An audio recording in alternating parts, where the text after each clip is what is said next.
السلام علیکم ناظرین، امید کرتا ہوں کہ آپ سب خیر و عافیت سے ہوں گے۔ ویڈیو شروع کرنے سے پہلے آئیے دل سے نبی کریم صلی اللہ علیہ وآلہ وسلم پر درود پاک پڑھیں۔ اللہم صلی علی محمد و علی آل محمد۔ ناظرین، درود پاک وہ عمل ہے جو بند دروازے کھول دیتا ہے، پریشانیوں کو سکون میں بدل دیتا ہے اور دلوں کو نور سے بھر دیتا ہے۔ یاد رکھیں، درود پاک کی برکت سے خواب بھی سنورتے ہیں اور دل بھی۔ ناظرین، کبھی ایسا ہوا کہ آپ نیند سے جاگے ہوں اور دل زور زور سے دھڑک رہا ہو؟ کبھی ایسا ہوا کہ خواب ختم ہو گیا ہو لیکن اس کا اثر دل سے ختم نہ ہوا ہو اور پھر ذہن میں ایک ہی سوال گونجتا رہا ہو، کیا یہ خواب سچا تھا؟ ناظرین، ہر خواب محض ایک خواب نہیں ہوتا۔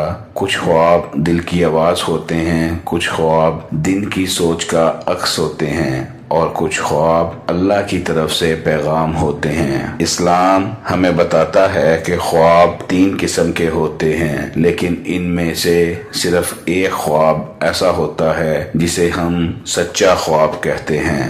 سچا خواب وہ نہیں ہوتا جو چیخو پکار سے بھرا ہو یا جو دل کو خوف میں مبتلا کر دے۔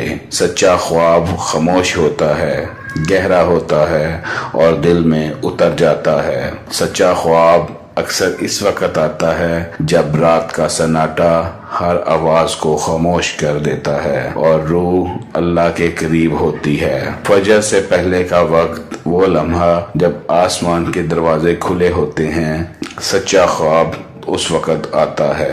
سچا خواب ٹوٹا ہوا نہیں ہوتا، وہ ایک مکمل تصویر کی طرح ہوتا ہے جسے دیکھ کر انسان کہتا ہے یہ خواب کچھ کہہ رہا ہے۔ اور سب سے بڑی نشانی، سچا خواب جاگنے کے بعد ڈراتا نہیں بلکہ دل کو عجیب سا سکون دیتا ہے۔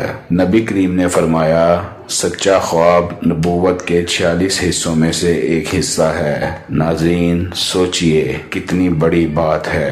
اسی لیے سچے خواب اکثر ان لوگوں کو آتے ہیں جو سچ بولتے ہیں، حلال کھاتے ہیں، اللہ کو یاد رکھتے ہیں اور درود پاک کی کثرت کرتے ہیں۔ لیکن ناظرین، یہ بھی یاد رکھیں، ہر خوبصورت خواب ضروری نہیں کہ سچا ہو۔ کچھ خواب ہماری اپنی سوچ کا نتیجہ ہوتے ہیں اور کچھ خواب شیطان کی طرف سے ہوتے ہیں جو دل کو خوف میں ڈال دیتے ہیں۔ اگر کبھی کوئی خواب آپ کو گھبرا دے، آپ کی نیند چھین لے تو فوراً اعوذ باللہ پڑھیں، بائیں طرف ہلکا سا تھوک دیں اور اس خواب کو کسی سے بیان نہ کریں۔ لیکن اگر کوئی خواب دل میں اتر جائے، خاموشی سے زندگی کا حصہ بن جائے اور وقت کے ساتھ ساتھ اس کی حقیقت سامنے آنے لگے تو سمجھ لیں یہ خواب عام نہیں تھا۔